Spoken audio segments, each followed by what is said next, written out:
That's right, Alexis. It's finally game week, and we cannot be more excited about it. Me as well, Taylor, and I'm especially excited that we finally have a starting quarterback. But more on that later, because we have your final score from Iowa's final game in Taiwan from this morning. Yeah, that's right, Will. Japan has taken down USA this morning, leaving the USA to bring home silver medals to Iowa City. Although this is a disappointing loss for the guys on the team, they are definitely coming home to some proud fans here in Iowa.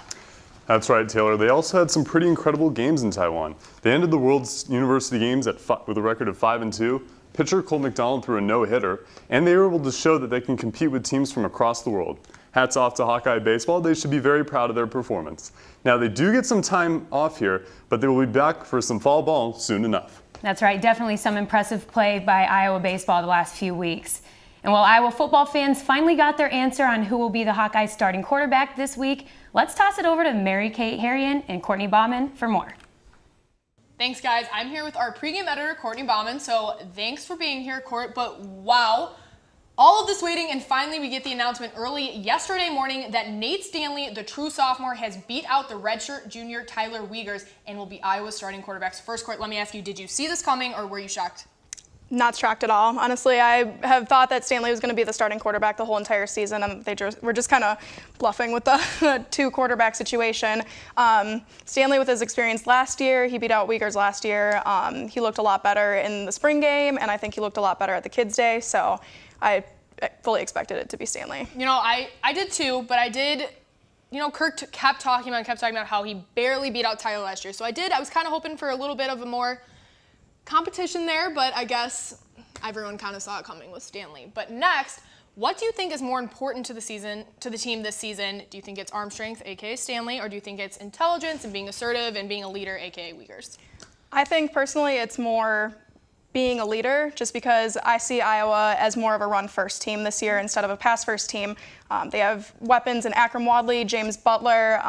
They also have Tokes and Torin. I just foresee Iowa using the run game a whole lot more, and in that regard, they need brains instead of arm strength. Yeah, definitely. But if Stanley doesn't produce in the first game, do you think they will give Tyler a shot to start the following week against their in-state rivals, Iowa State? I could definitely see it coming. I mean, Kirk did it in 2014 after Rudock couldn't produce in the Pitt game, and they put C.J. Beathard in to play against Iowa State. So I could definitely see that being a possibility. Okay, so if Stanley can't get it done on this Saturday, though, against Wyoming, do you think Wiegers could see some time in this first game? I don't really see him coming in during the first game. I think that Kirk is going to let it play out, see where it goes from there, and then make the decision at the end of the game rather than the middle of the game. Yeah, and I think it was smart, too, because Stanley does have another 3 years, and, Tyler only got 2, so you are looking for the future there to grow. But we will see what happens as Stanley and the Hawkeyes take on Wyoming this Saturday at 11 a.m. in their season opener here at Kinnick Stadium. But tune in every Friday for our pregame show. Me and Courtney will break down what to expect for each game. See you guys then. Mary Kate will have more from the press conference later today, so stay with the Daily Iowan for more updates and keep up with final scores and updates for Hawkeye football at DI Pregame or at Daily Iowan Sports Desk. One future Hawkeye is performing ahead of the curve. Iowa recruit Adeline Kenlin of Iowa City was named to the USA National Gymnastics team last week with hopes of making an Olympic run. But of course, success doesn't come without sacrifice.